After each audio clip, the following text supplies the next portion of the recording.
अस्सलामुअलैकुम and welcome to my channel eat healthy stay healthy. आज मेरे किचन में बन रही है वाइट कढ़ाई, चिकन वाइट कढ़ाई। और ये इतनी इजी और सिंपल वाइट कढ़ाई है कि आपने आज से पहले ऐसी सिंपल रेसिपी नहीं देखी होगी। तो शुरू करते हैं। मैंने कुकर ले लिया है और उसमें डाल दिया है 1/4 कप ऑयल और 2 मीडियम प्याज डाल दिए हैं। और इनको मैंने थोड़ा सा गरम करना है, ठीक है। कलर चेंज नहीं करना, कोई ट्रांसपेरेंट नहीं करना, बस जस्ट हल्का सा ये गरम होगा तो मैंने इसमें डाल देना है चिकन। मैं कुकर का यूज़ इसलिए कर रही हूँ क्योंकि जो चिकन है वो पूरा एक समझे 24 घंटे फ्रीज़र में पड़ा हुआ था, तो ठंड बहुत ज़्यादा हो चुकी है। इस वजह से मैंने यहाँ कुकर यूज़ किया है ताकि चिकन अच्छे से गल जाए। और अगर आप फ्रेश चिकन यूज़ कर रहे हैं तो फिर आपको कुकर यूज़ करने की ज़रूरत नहीं है, आप इसको कढ़ाई में भी बना सकते हैं। अच्छा जी, बस अब यहाँ पे हमने प्याज और चिकन को अच्छे से गोल्डन करना है, ठीक है। फिर मैंने डाल देना है इसमें लहसुन। सिंपल हमने लहसुन को कूट लेना है और वो इसमें डाल देंगे और फिर हमने इसको मिक्स कर देना है। थोड़ा सा मैं यहाँ पे 1 टीस्पून जितना ज़ीरा डाल दूँगी। और क्योंकि ज़ीरे से ना बहुत अच्छा टेस्ट आता है तो मैं अपने हर खाने में ज़ीरा ज़रूर यूज़ करती हूँ, आप भी यूज़ किया करें।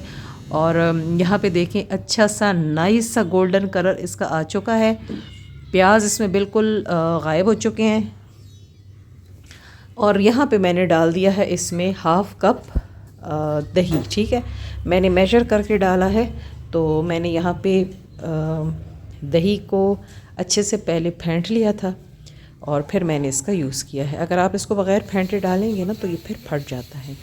और फिर मैं इसमें डाल दूँगी 1/2 टीस्पून नमक, क्योंकि चिकन यहाँ पे मेरे पास कम है इसलिए मैंने नमक की मिक़दार थोड़ी कम रखी है। फिर मैंने डाल दिया है 1 कप पानी और इसको मैं बंद कर दूँगी। तकरीबन 20 मिनट्स तक मैं इसे कुकर में पकाऊँगी और फिर जब ये थोड़ा गल जाएगा तो फिर आपको दिखाती हूँ। ये देखें जी, अब रमज़ान है और बंदा ना थोड़ी चटपट सी और नई नई रेसिपियाँ ट्राई करे तो बहुत ही अच्छा लगता है। यहाँ पे जी चिकन जो है मेरा अच्छे से पक गया और आप इसकी ग्रेवी देख लें कितनी अच्छी सी थिक हो चुकी है। तो इस स्टेज में मैं 1/2 टीस्पून यहाँ पे कुटी हुई काली मिर्च डालूँगी। कोशिश करें फ्रेश कुटी हुई मिर्च का इस्तेमाल करें। और फिर मैं डाल दूँगी इसमें 1/4 कप क्रीम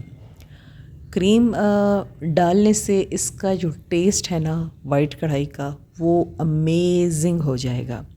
बहुत ही ज़बरदस्त बनती है, बहुत ही सिंपल है। आपने देख लिया है कि जस्ट सिर्फ थोड़े से इंग्रेडिएंट से आपकी ये रेस्टोरेंट स्टाइल वाइट कढ़ाई जो है रेडी है। लास्ट में जब ये बिल्कुल कुक हो जाएगा तो हमने इसमें 1/2 टीस्पून डाल देना है गरम मसाला। बस इसे जस्ट मिक्स करेंगे। अच्छा, इस स्टेज पे हमने ना इसको ज़्यादा कुक नहीं करना, क्योंकि अगर इसे हम ज़्यादा हाई फ्लेम पे कुक करेंगे तो क्रीम जो है वो फट जाएगी। बस ये इसकी कंसिस्टेंसी जो है बिल्कुल ठीक है। और अब मैं इसे कर लेती हूँ डिश आउट। देखें जी, हमारी वाइट कढ़ाई तैयार हो चुकी है और उम्मीद करती हूँ कि आपको ये ज़बरदस्त सी छोटी सी रेसिपी अच्छी लगी होगी। अगर अच्छी लगी है तो मुझे लाइक शेयर और कमेंट कर दीजिए। मेरे चैनल पर नए हैं तो इसे सब्सक्राइब कर दीजिए। मैं एक और बहुत टेस्टी सी रेसिपी के साथ दोबारा हाज़िर होंगी। तब तक के लिए मुझे इजाज़त दीजिए। अल्लाह हाफ़िज़।